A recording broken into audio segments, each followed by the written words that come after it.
21 घंटे 21 घंटे की मैराथन बातचीत, दुनिया भर की उम्मीदें और लगातार बढ़ता तनाव। लेकिन नतीजा सिफर।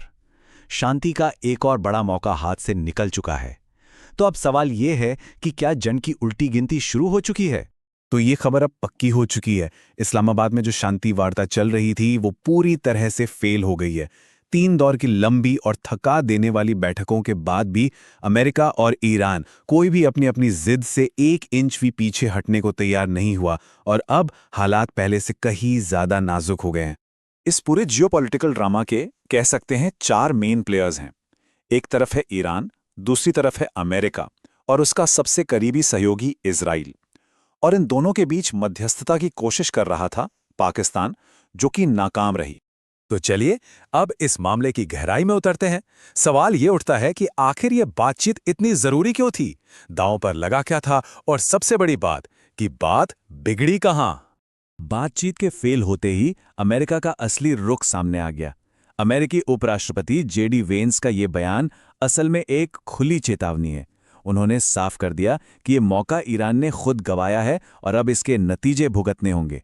तो आखिर वो कौन सी शर्तें थीं जिन पर आकर पूरी बातचीत टूट गई? वो क्या मांगे थीं जिन पर कोई भी पक्ष झुकने को तैयार ही नहीं था? चलिए देखते हैं। देखिए, मामला यहां आकर पूरी तरह फंस गया।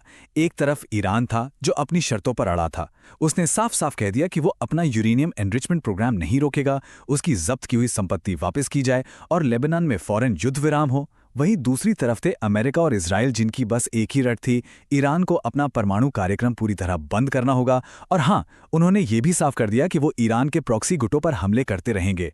जाहिर सी बात है, इन शर्तों पर कोई समझौता हो ही नहीं सकता था। देखिए, इस पूरी बातचीत में भरोसे की कमी तो समझे पहले दिन से ही दिख रही थी।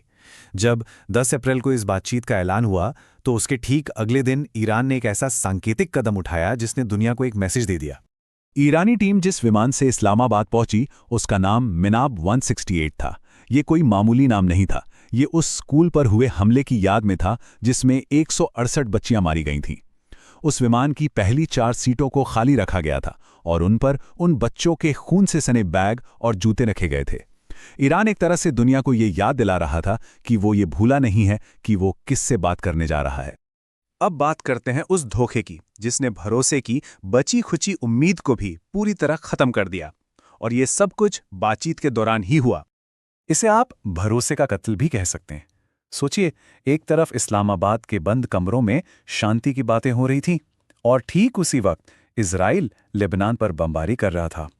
और तो और अमेरिकी नौसेना हॉर्मुज जलडमरू मध्य में ईरान की बिछाई हुई समुद्री माइंस को चुपचाप साफ करने में लगी थी। यह एक सीधा संदेश था कि बातचीत बस एक दिखावा है, असली खेल तो कहीं और ही चल रहा है। और इस पूरे धोखे पर आप कह सकते हैं आखिरी मोहर लगाई इजरायली प्रधानमंत्री बेंजामिन नेतन्याहू ने। शांति वार्ता के बीच में ही उनका ये बयान आया कि इजराइल लड़ना जारी रखेगा, कोई युद्ध विराम की उम्मीद ना करे। इस बयान के बाद बातचीत का कोई मतलब ही नहीं बचा था। तो अब जब बातचीत के सारे रास्ते बंद हो चुके हैं, कूटनीति फेल हो चुकी है, तो सवाल यह है कि आगे क्या? अब सबकी नजरें इस क्षेत्र में बढ़ते सैन्य तनाव पर टिकी हैं और इसके नतीजे बहुत भयानक हो सकते हैं। इस पूरे खेल का जो सेंटर पॉइंट है वो है होर्मुज जल डमरू मध्य। ये दुनिया की सबसे जरूरी तेल की धमनी है। दुनिया की करीब 20% तेल सप्लाई इसी रास्ते से होती है। मतलब जिसका इस रास्ते पे कंट्रोल है उसका दुनिया की अर्थव्यवस्था पर कंट्रोल है। और अब अमेरिका ने अपना सबसे बड़ा पत्ता चल दिया है। वो ईरान की पूरी तरह से आर्थिक नाकेबंदी करने की धमकी दे रहा है, ठीक वैसे ही जैसे उसने वेनेजुएला के साथ किया था। मतलब सीधा सा है, अमेरिकी नेवी ईरान के तेल टैंकरों को समुद्र में ही रोक देगी, जिससे ईरान की अर्थव्यवस्था पूरी तरह से बैठ जाए। और इससे सिर्फ कोई खोखली धमकी समझने की गलती मत कीजिएगा।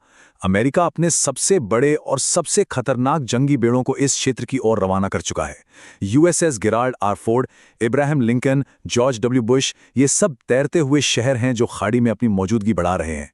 ये साफ साफ युद्ध की तैयारी है। इसका असर सिर्फ उन देशों पर नहीं बल्कि पूरी दुनिया पर पड़ेगा। और इसके 3 सबसे बड़े खतरे हैं। पहला, जबरदस्त तेल संकट जिससे पेट्रोल डीजल की कीमतें आसमान पर पहुंच सकती हैं।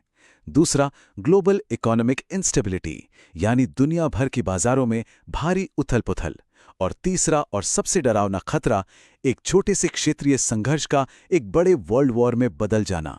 तो इस नाकाम बातचीत ने दुनिया को एक ऐसे खतरनाक मोड़ पर लाकर खड़ा कर दिया है जहां एक छोटी सी गलती भी एक बहुत बड़ी तबाही ला सकती है। सवाल अब ये नहीं है कि युद्ध होगा या नहीं, सवाल ये है कि क्या दुनिया एक और महायुद्ध की तरफ बढ़ रही है।